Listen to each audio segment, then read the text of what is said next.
Menteri Koordinator Bidang Politik, Hukum dan Keamanan, Menko Polhukam, Mahfud MD mengkritik ada pejabat penting di Mahkamah Agung yang sudah berstatus sebagai tersangka namun tak ditahan.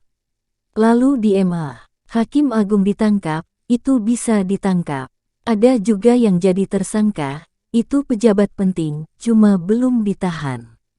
Kok enggak ditahan? Ya, saya enggak tahu juga karena saya bukan penegak hukum, mestinya ditahan, kata Mahfud dalam acara Dialog Kebangsaan Kampus IFTK Ladalero yang disiarkan di kanal YouTube IFTK Ladalero.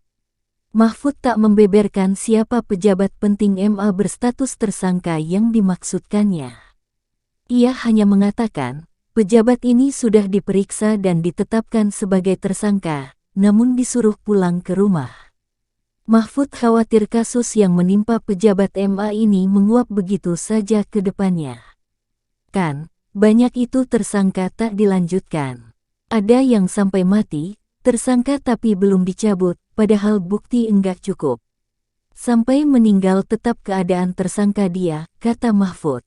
Mahfud juga menyoroti isu lain soal penegak hukum yang kerap memeras para tersangka. Ia khawatir bila negara tak mampu menegakkan hukum, akan terjadi disorientasi hingga ketidakpercayaan masyarakat. Kalau kita diam, negara ini menuju kejatuhannya.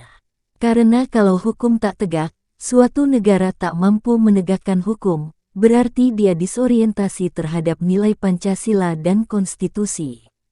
Kalau disorientasi dibiarkan akan jadi public distrust, ketidakpercayaan masyarakat, kata dia. Wakil Ketua KPK Nurul Gufron beralasan penahanan seorang tersangka bukan suatu keharusan dalam proses penyidikan sebuah perkara.